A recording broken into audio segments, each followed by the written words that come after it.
a tomato soup which is not only delicious but is very healthy for you. Let me show you how I prepare it, and preparing it very quickly.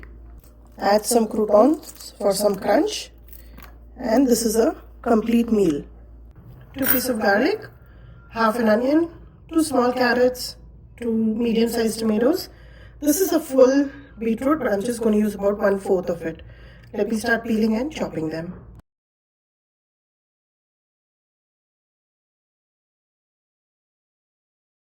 I've chopped all the vegetables. Now let's get on to making the soup. Now here I'm only using these many vegetables today. You can add a small piece of potato to make the soup very creamy.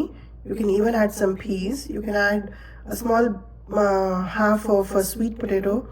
You can add mushrooms. You can add many different combinations, but I'm just showing you one which you can use it as a template. I'm using my pressure cooker here, and I've just added about 1 teaspoon of coconut oil. Since it's winter, it's a little hard, but it'll quickly melt. And this is a very simple recipe wherein you can just dump everything and cook. I'm going to show you how I prepare this now. About 1 teaspoon of black pepper, add it here. If you're not fond of coconut oil, you can even use ghee or butter. But if you give a try, you will really start loving this, and it's very good for you. After you add pepper, before it starts popping on you, just add all the hard vegetable. Reserve the tomatoes for the end. So all the onions, the beetroot, the garlic, everything goes in.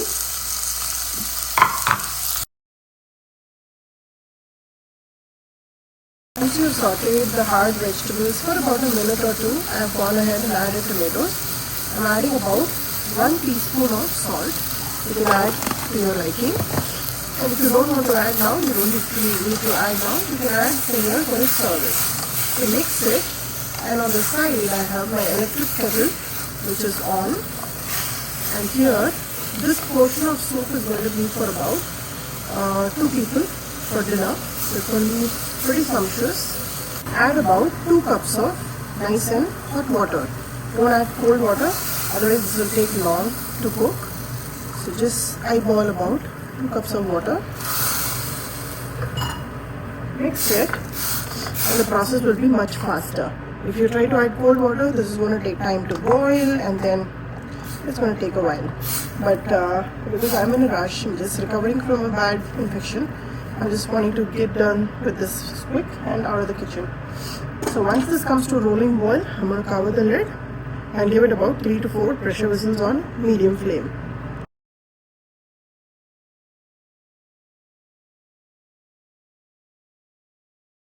The soup is almost ready.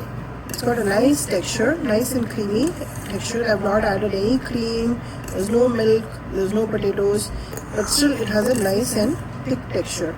Adjust the water to the consistency you want and check for seasoning. Here I have about I've just taken 2 basil leaf, and I'm just going to roll it up and cut and put thin strips in here.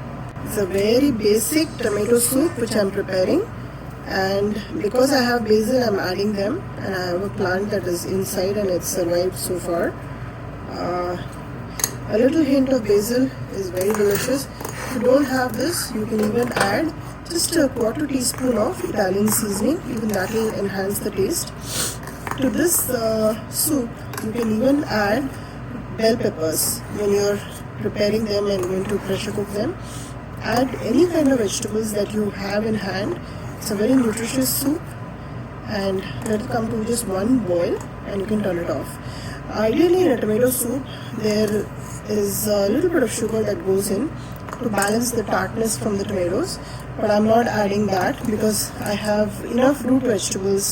I added beetroot and carrot, and they have natural sweetness in them which will balance out this tartness from the tomatoes. So this is a great soup to have, and I'm going to just serve it just as is for tonight's dinner.